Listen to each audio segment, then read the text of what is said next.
Good morning, everyone. I am Vanshika, born and brought up in Salawa, Meerut. Thank you for allowing me to introduce myself. I am a student of class 8th and I study in Genetic Public School, Salawa, Meerut.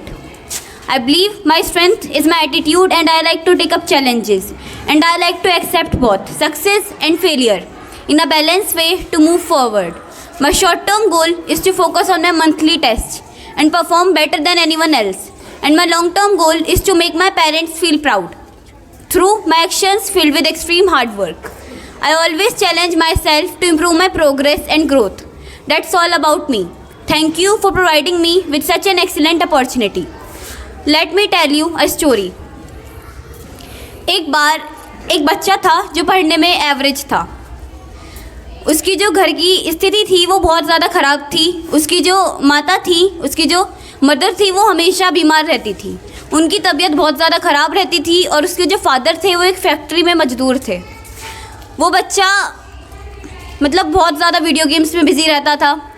वो पढ़ने के बारे में कभी सोचता ही नहीं था. उसका कुछ ऐसे माइंड में था ही नहीं कि मैं अपने पेरेंट्स के लिए कुछ करूं या फिर मैं कुछ भी करूं. वो सिर्फ फ़ोन में बिज़ी रहता था. एक बार क्या हुआ कि उसका जो फ्रेंड था वो उसके घर आता है. उसके फ्रेंड ने कहा कि क्या ये तुम्हारा घर है.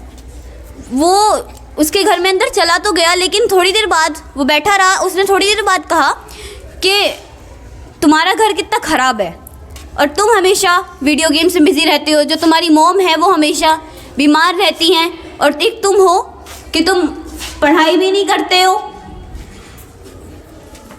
फिर उसका जो फ्रेंड था वो उसको उसके जो फादर थे उनकी फैक्ट्री में लेके गया. उसके फादर अपने एक फ्रेंड से बात कर रहे थे कि उनकी जो फैमिली की जो हालत थी उसके बारे में बता रहे थे.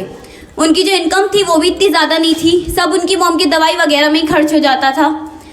उनके बेटे के फीस में खर्च हो जाता था. तो उसका जो फ्रेंड था वो भी उन बातों को सुन रहा था और वो लड़का भी उन बातों को सुन रहा था. वो दोनों फिर वो लड़का बोलता है, उसका जो फ्रेंड था वो बोलता है कि तुम देखो अगर ये तुम सुन रहे हो तो तुम्हें अंदर से कुछ ऐसा फील होगा कि मुझे कुछ करना है. वो थोड़ी देर बाद ये सोचता है, अपने पेरेंट्स की उसके जो डैड थे उसकी बात सुनता है.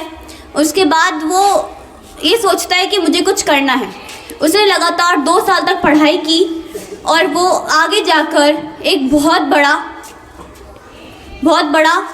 बड़ी कंपनी में एक बिजनेसमैन बन गया वो. यानी कि इस कहानी से हमें एक ही मोरल मिलता है. क्या गारंटी है कि आप भी उस पर्सन की तरह, उस लड़के की तरह कुछ ऐसे ही काम करो. तो हमेशा मेहनत करो और जितना कि आपके पेरेंट्स आपके लिए करते हैं आप भी उनके लिए उतना ही करने की कोशिश करो और हमेशा मेहनत करते रहो. Thank you.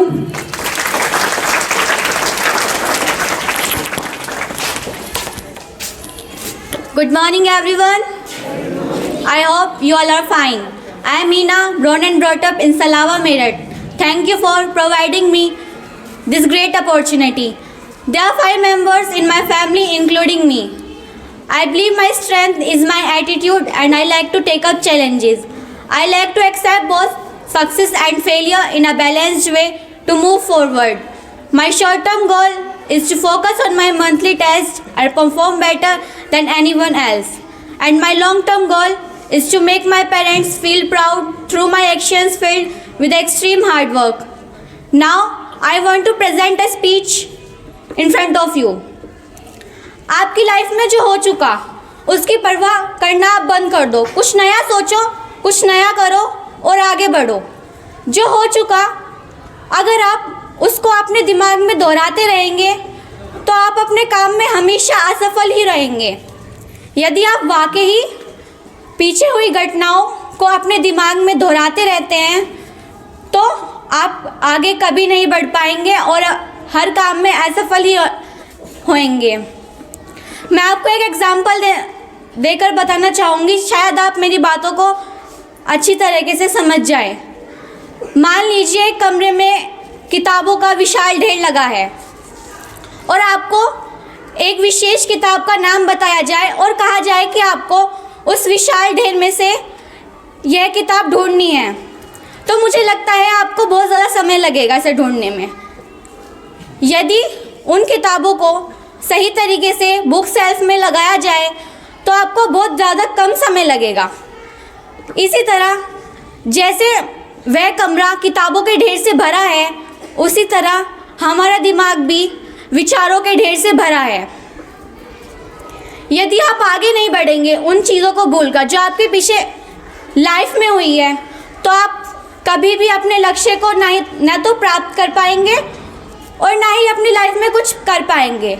और इसी तरह समय की बर्बादी से आप हमेशा पीछे ही रह जाएंगे। Thank you.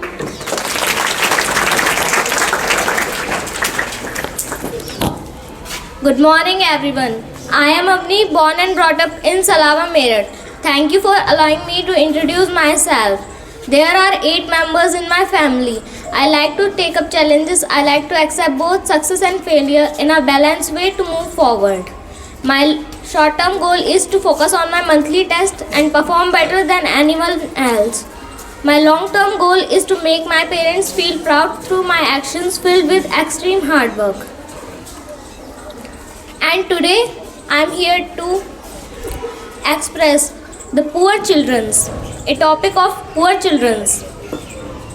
आप कहीं भी बाहर जाते हो, आपने कई बच्चों को देखा होगा जो अपनी फैमिली से अलग होते होंगे, पढ़ नहीं पाते और कुछ ना कुछ काम करते रहते हैं। कुछ बच्चे चोरी करते हैं खाने के लिए, कुछ काम करते हैं।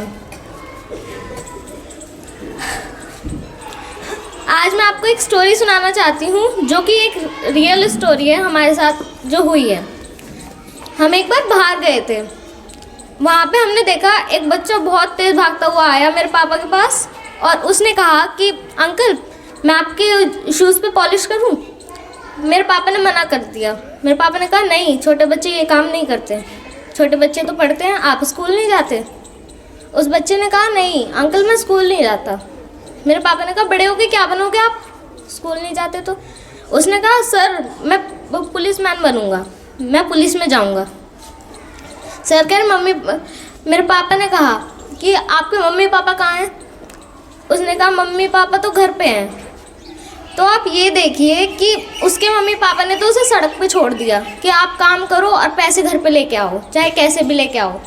लेकिन आप ये नहीं सोचते कि आपके मम्मी पापा कितने अच्छे हैं, वो आपको इतने फैसिलिटीज़ देते हैं, आपको हर चीज़ देते हैं पढ़ने के लिए। आपने हमेशा देखा होगा वो कभी भी आपको पढ़ाई की चीज़ के लिए कभी मना नहीं करते, लेकिन हम उन्हें हर्ट करते हैं। और शायद मैं भी कभी अपने मम्मी पापा को हर्ट करती हूँ। प्लीज़ उन्हें हर्ट मत करो क्योंकि वो सबसे अच्छे हैं। कुछ मम्मी पापा इतने अच्छे नहीं होते, शायद आपको मिल रहे हैं तो प्लीज़ उनकी रेस्पेक्ट करो, उनकी केयर करो। आपको बहुत प्यार करते हैं, उनके लिए उनकी वैल्यू समझो। यहाँ तक कि पढ़ाई एक ऐसी चीज़ है जो शायद किसी बच्चे को नहीं मिल पाती। आप सब यहाँ पर हो, मैं यहाँ पर हूँ क्योंकि हमारे मम्मी पापा ने यहाँ भेजा। वे हमारे लिए पैसे कमाते हैं कि हम पढ़ पाएँ। और कुछ बच्चे जो अपने पढ़ने के लिए पैसे नहीं करते, अपने मम्मी पापा के लिए पैसे जमा करते हैं। और वो बच्चा शायद मेरे भाई से भी छोटा होगा, जबकि वो इतना बहुत अच्छा लड़का था। आप सोचिए अगर आपका ये हाल होता तो फिर क्या होता। आपको इतनी फैसिलिटीज़ मिल रही हैं, वो नहीं मिलती, खाने के लिए नहीं मिलता, पढ़ाई नहीं मिलती, तो आप सोचिए आपकी लाइफ कैसी होती। That's all.